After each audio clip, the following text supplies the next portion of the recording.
Hi there. My name is Roxane Webster. I'm with my home team at Keller Williams Advantage Realty, serving the greater Denver metro area. And I am your assumption guru, coming to give you another video on today about VA eligibility. I've been getting a lot of questions about this. Many agents the majority of agents have never done any assumptions. They don't understand how they work. I've been getting questions if you have an assumable loan, which as a veteran, if you own your home, you probably do. Almost all VA loans have what's called a qualifying assumption, meaning if a buyer can qualify with your existing bank, they can actually take over your loan. They could take over the loan and they pay the difference between the loan amount and the purchase price as a down payment or cash. That then is what your proceeds become as the seller. This is good for the buyer because they get to get into a house for, an interest rate that's hundreds of dollars a month less in payments than if they were to get a comparable size loan using a conventional. And it's good for you, the seller, because if you've got such, a house that somebody can buy for $500 or $600 a month less in payment, that house is going to be more valuable. That's just the reality of the situation.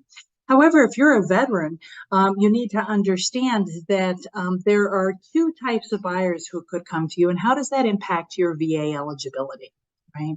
That eligibility that allows you to use the VA loan to get into a property with very low down payment, if any, and a lower interest rate in some cases. If a veteran is buying your home, and that veteran has their own eligibility, then you will walk away from the transaction not only with the cash in your pocket, but with your eligibility intact that you can use for the next purchase. If, however, a person who is not a veteran buys your house, you're going to lose that eligibility until what time in the future that loan is paid off, which is likely to be when they sell the house, whenever that is. The other time that might happen is if they were to refinance it, but that's not very likely, right? When are we ever going to see 3.5% interest rates again? I don't think we ever will.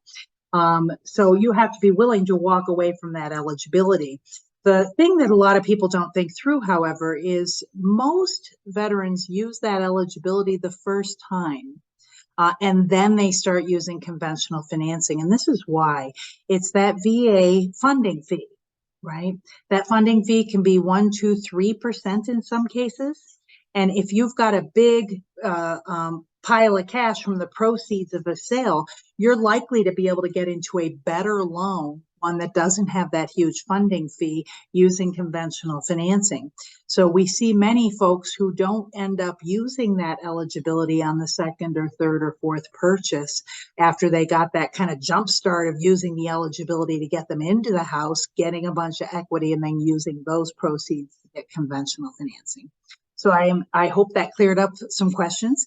I'd love to discuss what an assumption looks like right now, and a reminder that we're at a brief moment in time, a brief moment where, because the interest rates are so much higher than what these loans were originated at, if you've got an interest rate below, say, 3.5%, 3.75%, that buyers are willing to pay a premium for it if we market it properly, because a lot of people in this space don't understand assumptions. So I'd love to have a discussion with you, see whether or not this may be an option.